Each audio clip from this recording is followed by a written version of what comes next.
Number 2, ano-anong hakbang ba ang gagawin natin para ang ating mga plano ay magtagumpay? Hindi mo lang bibitawan na nakalipas, kung hindi, increase forward progress. Ang ibig sabihin, pag-iibayuhin mo ang paglago pasulong. Hindi ka hihinto. Sabi sa Filipos 3:13-14, mga kapatid, hindi ko ipinapalagay na nakamit ko na ito, ngunit isang bagay ang ginagawa ko. Habang nililimot ko ang nakaraan at sinisikap na marating ang layuning nais kong makamtan, nagpupunyagi ako patungo sa hangganan upang makamtan ang gantimpala ng pagkatawag sa akin ng Diyos sa pamamagitan ni Kristo Jesus, ang buhay na nasa langit. Na-realize ko na ang gusto lang naman dito sabihin ng Diyos sa atin na huwag tayong masatisfy sa kung anong kalagayan na meron na tayo. Hindi tinuturo dito na maging discontent ka sa mga material na bagay. Kung hindi, ang pinag-uusapan dito ay huwag kang makontento sa iyong kalagayang spiritual at sa lahat ng ginagawa mo na merong eternal value. Doon ka hindi makukontento. Kaibigan, ang sabi ni Pablo ay hindi niya kiniklaim na nakamit na niya ang lahat ng gustong ipagawa at lahat ng gustong mangyari ng Diyos sa kanya. Sabi sa talata ay, hindi ko pinapalagay na nakamit ko na ito. At dahil dito, patuloy siyang nagsisikap na marating o matupad niya yung layunin ng Diyos para sa buhay niya. Imagine mo ito. Napakarami niyang accomplishments. Nagtatag siya ng maraming church sa Asia Minor at Europe. Nakapagbahagi din siya ng mabuting balita sa higit na 50 cities. Lumaganap ang Kristyanismo lagpas sa boundary ng Judea sa pamamagitan niya. Siya ang nagsulat ng 14 books sa New Testament. Pinakamarami sa lahat ng author ng Biblia. Gumawa din siya ng mga alagad gaya ni John Mark at Timothy at nag-mentor din siya ng maraming teachers at preachers. At kahit nasa kulungan siya, ay naipalaganap niya pa rin ang mabuting balita sa mga gwardya. Pero tingnan mo, sinasabi niya pa rin, hindi pa ako naka-arrive. Sabi niya, anong aking ginagawa ngayon? Sabi niya, nililimot ko yung nakaraan. Yung mga accomplishments ko, nililimot ko yan para magawa ko pa ang susunod kong gagawin. Kaibigan, let go of the past and increase forward progress. And then sabi niya, sinisikap kong marating ang nais kong makamtan. Ibig sabihin ay, hindi siya titigil hanggang dulo ng kanyang hininga. Ang sabi niya, nagpupunyagi ako patungo sa hangganan. Grabe, hanggang dulo, hanggang sa finish line ng buhay niya, ay nagsusumikap siya na tuparin ang layunin ng Diyos sa buhay niya. Ibig sabihin, wala sa bokabularyo niya ang retirement. Kaibigan, ganito ang karakter na hinahanap ng Diyos sa akin at sa iyo. Na pag-iibayuhin mo ang paglago mo, pasulong. Increase forward progress. Hindi ka titigil hanggang hindi mo natutupad ang layunin ng Diyos para sa buhay mo. Now, syempre, si Pablo, satisfied siya sa Panginoong Yesus. Pero ang hindi siya satisfied ay sa kung paano niya tinutupad yung pinapagawa sa kanya ng Panginoong Yesus. Palagi niya iniisip na meron pa itong i-improve. Susuriin ko pa ang aking sarili at kapamaraanan at papaunlarin ko pa ito. Ibigan, tanong mo ito sa sarili. Satisfied ka na ba sa mga na-accomplish mo para sa Panginoong Yesus? Satisfied ka na ba sa relasyon mo sa Diyos, sa intimacy mo sa Kanya? Kung hindi pa, ay anong ginagawa mong hakbang ngayon para matupad mo ito? Ibigan, ito yung gawin mo. Let go of your past and increase forward progress. Pag-iibayuhin mo ang paglago mo, pasulong. Huwag kang makontento sa spiritual na kalagayan mo. Kung hindi, patuloy mo itong paunlarin kagaya ni Pablo na hindi tumitigil. Bakit? Dahil hanggang ngayon ay hindi rin tumitigil ang Panginoong Yesus. Nasamahan ka at palakasin sa kung anuman yung gusto niyang ipagawa sa iyo. Hindi din siya tumitigil sa pagmamahal niya sa iyo. Palagi kanyang inaantay. Nakahanda siyang tulungan kang bumangon at bigyan ng bagong simula ngayong taon na ito. Narealize ko para kay Pablo, hindi problema ang pag-amin kung nagkakamali siya at kung kailangan niya mag-improve. At kung ginagawa ito ni Pablo, nako, mas lalo nating kailangang aminin sa sarili na kailangan din nating mag-improve araw-araw. Huwag kang magalit sa mga taong ginagamit ni Lord para sabihin sa iyo ang mga kailangan mong baguhin sa iyong ugali. Alam mo, mga taong nagiging satisfied na spiritually o naging komportable na, ang nangyayari sa kanila ay nagiging proud na sila at tamad. Feeling nila ay palagi silang tama at wala nang kailangang ayusin sa kanilang character. Sila yung nagsasabi na malaki na kami, okay na kami, dami na naming natutunan, tapos na ako dyan, graduate na ako dyan, hindi na kailangan ng biblical foundation o equipping kasi matured na kami. Yung ganitong kaisipan ay ito yung nagsasara ng pinto para sa mas malaki pang paglago, para sa mas malaki pang tagumpay sa tulong ng Diyos. Sabi sa 1 Corinthians 8:2, ang nag-aakalang may nalalaman siya ay hindi pa nakakaalam ng dapat niyang malaman. Nakakalungkot dahil may mga Kristiyano na huminto na sa pagsisikap na lumago pa ang pagkakilala niya sa Diyos. Huminto na palaguin ang kanyang skills upang mas mabigay niya ang kanyang best para sa pinapagawa ng Diyos sa kanya. Pero si Pablo, iba. Hindi siya nasasatisfy sa kanyang progress kung hindi tuloy-tuloy siya nagpapalago. Kaya nga, hindi ako nagtataka kung bakit siya naging mature at naging mas effective sa ministry.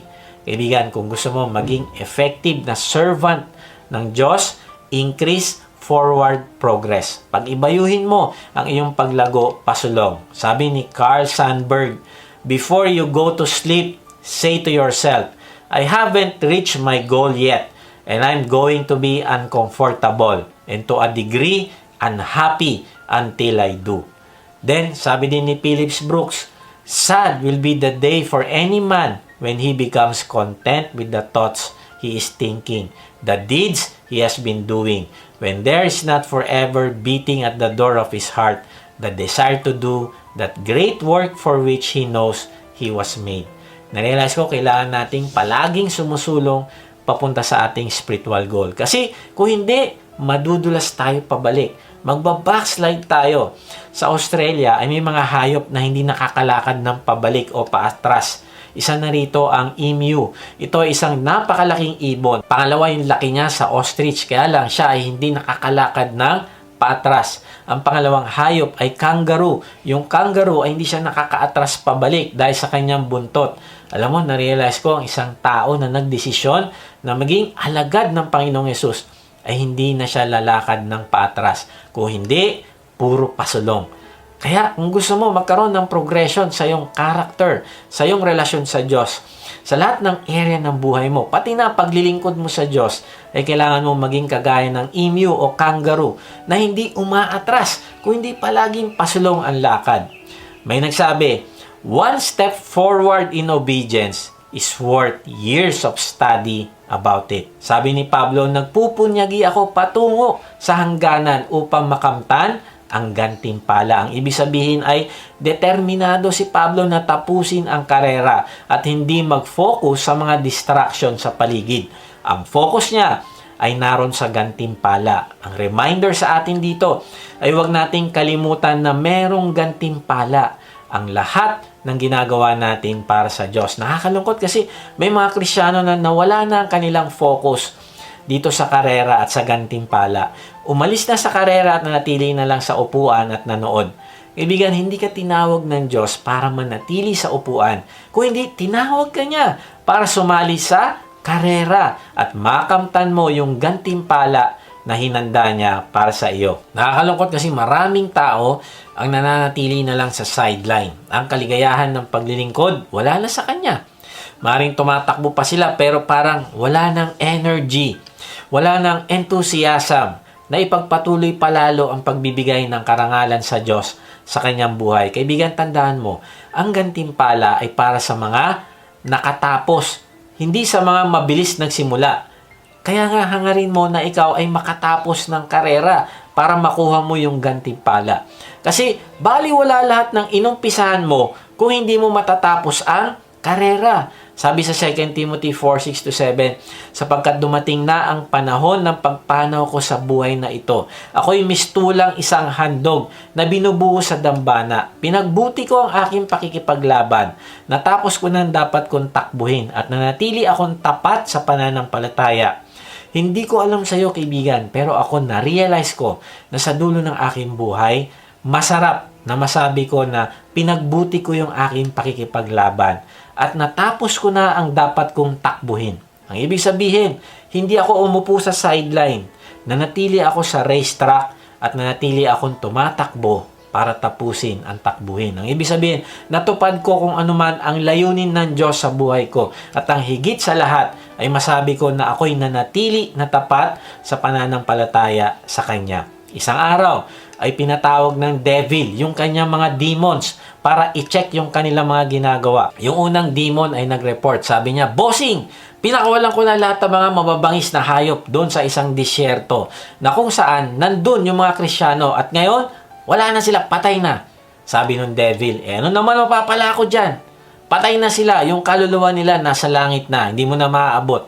Then yung pangalawang demon, nag-report. Sabi niya, "Bossing, nagpaihip ako ng matinding hangin para itaob yung isang bangka na punong-puno ng mga Kristyano." Ayun, lahat sila nalunod. Alam mo yung devil, galit na nagsalita. Ano naman mapapala mo dyan? Patay na sila. Yung kaluluwa nila nasa langit na, hindi mo na maaabot. Then yung pangatlong demon, nag-report. "Bossing, meron ako 10 taon nang tinatrabaho na isang Kristyano. Ginagawa ko lahat para mag-backslide siya at maging stagnant. Ngayon, naging successful na ako. Dahil ngayon, hindi na siya aktibo." Alam mo, sabi ng devil, magaling ka at matalino at lahat sila ay nag-celebrate dahil dito sa napakalaking achievement na ito. Ibigan, tandaan mo ito. Kapag nagawa ng demon na linlangin ka at panatilihin kang walang ginagawa para sa iyong relasyon sa Diyos at sa Kanyang kaharian, hindi ka din kumikilos para tuparin ang mga pinapagawa niya para sa iyo, sa iyong pamilya, sa iyong trabaho, sa iyong ministry. Nako, sobrang tuwan-tuwa ang mga demons. Bakit? Dahil kasama ka na nila sa kanilang laban sa Diyos at sa mga Kristiyano. Ang ibig sabihin, naging kaisa ka na nila the moment na huminto ka o kaya wala kang ginawa. Pero sa kabaligtaran ng isang Kristiyano na buhay, hindi natutulog, palaging nagsisikap na lumago, palaging pinapaunlad ng pagmamahal niya sa Diyos, pagmamahal sa kapwa at paglilingkod sa Diyos sa pamamagitan ng paggawa ng alagad, pagbabahagi ng mabuting balita at sa iba't iba pang paraan na nagbibigay ng karangalan sa Diyos. Alam mo, ang ganitong uri ng alagad ng Panginoong Yesus, ang kinakatakutan ng mga dyablo. Tingnan mo, sabi ni Charles Dickens patungkol sa sikreto ng kanyang tagumpay. Dito, takot na takot ang mga dyablo. Sabi ni Charles Dickens, "Whatever I have tried to do in life, I have tried with all my heart to do well. Whatever I have devoted myself to, I have devoted myself to completely." Kaibigan, meron ka bang gustong tuparin o mangyaring plano sa iyong buhay? Ginagawa mo ba ang lahat na makakaya mo ng buong puso para matupad mo ito sa buhay mo? O hinahayaan mo lang, sige na, di bali na, okay na to. Pwede na to. Kaibigan, itinalaga mo na ba ang iyong buong sarili para takbuhin ang karera na pinapatapos sa iyo ng Diyos?